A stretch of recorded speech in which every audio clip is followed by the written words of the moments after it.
রাজনৈতিক দলকে বাঁচিয়ে রাখার দায়িত্ব কিন্তু আমরা নেই, এটা তারা নিতে পারেন, অতীতে নিয়েছেন। সেই জন্যই জোর জমানার কথা বললাম, যারা প্রবীণরা আছেন তাদের জিজ্ঞাসা করে নেবেন কিভাবে নিজেদের স্বার্থে, ব্যক্তি স্বার্থে, পার্টির স্বার্থে নয়, কিন্তু তাকে কিভাবে বাঁচাতে হয়। ভারতীয় জনতা পার্টি ওই সংস্কৃতিতে বিশ্বাস করে না। আমাদের কাছে দেশ সর্বোপরি, তারপর পার্টি, তারপর ব্যক্তি। আমরা ব্যক্তি স্বার্থে ওইভাবে দলের করি না। আমরা ওই সময় সরকার যখন ওই সময় যায়, ওই মুখ্যমন্ত্রী বদল হয়েছিল জোর জমানায়, আপনারা জিজ্ঞাসা করে দেখবেন, খবর নিয়ে দেখবেন কিভাবে ব্যক্তি স্বার্থে কোন দলকে কিভাবে কাকে কি করা হয়েছে সেগুলি। এখানে বসে সেগুলি আমি নাই বললাম, খুঁজে দেখবেন। এগুলি জয়প্রকাশ নারায়ণের অবস্থাটা কি হয়েছিল, শেষ দিনগুলি কিভাবে কেটেছিল, শুধুমাত্র সরকারের বিরোধিতা করার জন্য।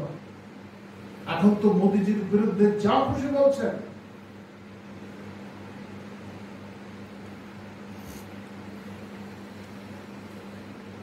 যাই হোক,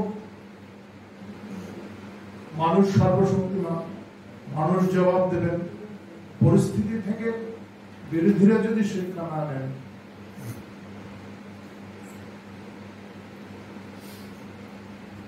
আমরা কারোর বিরুদ্ধে অপমানজনক শব্দ কিন্তু ব্যবহার করি না, কিন্তু যারা করেন, যারা ইতিমধ্যে করেছেন, তাদের সঙ্গ যারা ছাড়ছেন, তারা তাদের জন্য কি ধরনের বিশেষণ ব্যবহার করছেন, তাও এই রাজ্যের মানুষ দেখেছে আপনাদের মাধ্যমে। কংগ্রেস ছেড়ে কারা এসছে আমাদের সঙ্গে, যারা এসছে বিভিন্ন পদাধিকারীরা, তারা তাদের সম্পর্কে, তাদের নামের পাশে কি ধরনের বিশেষণ ব্যবহার করছে। আমরা এই সমস্ত বিষয়ে প্রশ্রয় দেই না, কিন্তু তারা কি বলছেন সেটা দেখার বিষয়।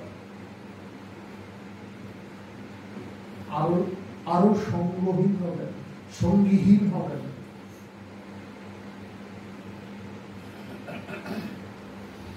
এইভাবে বোকা বানানো যায় না। যাই হোক বন্ধুরা, আমাদের তরফ থেকে এই সমস্ত বিষয়গুলি আমাদের সামনে রাখা প্রয়োজন ছিল, আমাদের মাধ্যমে রাজ্যবাসীকে জানান দেওয়ার প্রয়োজন ছিল বলে মনে হয়। মানুষ কিন্তু বরদাস্ত করবেন।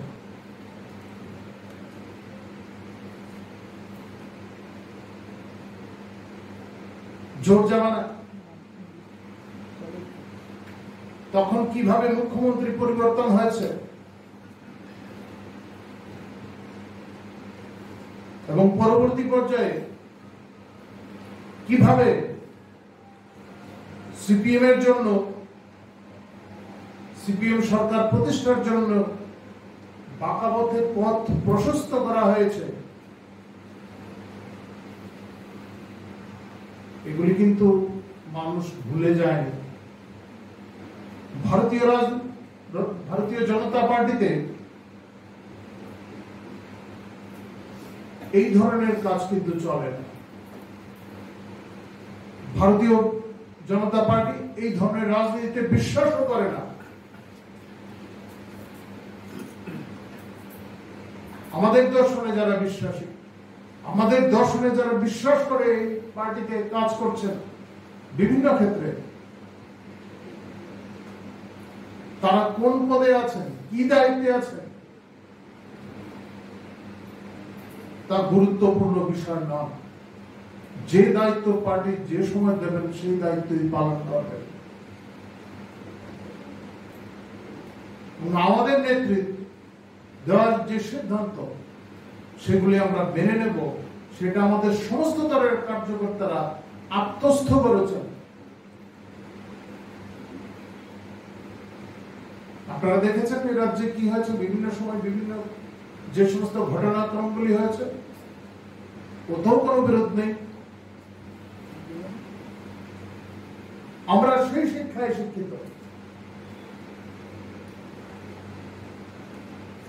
মানুষকে বিভ্রান্ত করার চেষ্টা আপনি করতে পারেন, সে কাজে কিন্তু আর সফল হবেন না। সাম্প্রতিককালে আমরা দেখছিলাম সিপিআইএম এর কয়েকজন নেতাও কথা বলছেন। আপনারা হয়তো ভুলে যাননি, বিধানসভা নির্বাচনের আগে কয়েকটা জায়গায় দাঁড়িয়ে সিপিআইএম এর রাজ্য সম্পাদক উনি বলছিলেন মথার সঙ্গে তাদের নাকি রফা হয়েছে। বলেননি সেই কথাগুলি? আজকেও আপনাদের কাছে রেকর্ড আছে। করতে পারেননি সেটা আলাদা কথা। আমরা বৃহত্তর স্বার্থে কারোর সঙ্গে সম্পর্ক করি, শুধু সরকার টিকিয়ে রাখার জন্য নয়, সমাজের বৃহত্তর স্বার্থে। আপনাদের মনে থাকবে এই জায়গায় বসে আমি বলছি, ভারতীয় জনতা পার্টি বিশ্বাস করে অখণ্ড ভারত। আমরা যারা এই দর্শনে বিশ্বাস করি, আমরা অখণ্ড ভারত মাতার পূজা করি, আমরা বিশ্বাস করি আমাদের এই জন্মে হয়তো আমরা না দেখে যেতে পারি, কোনো না কোনো সময় আসবে যখন অখণ্ড ভারত সুপ্রতিষ্ঠিত হবে। আমরা অখণ্ড ভারতের পূজা, আর এই অখণ্ড ভারতের স্বপ্ন যখন বাস্তবায়িত হবে, স্বাভাবিকভাবে বিভিন্ন অঞ্চল থেকে যে সমস্ত দাবিগুলি আপনারা যান, এই রাজ্য থেকে যে সমস্ত দাবিগুলি।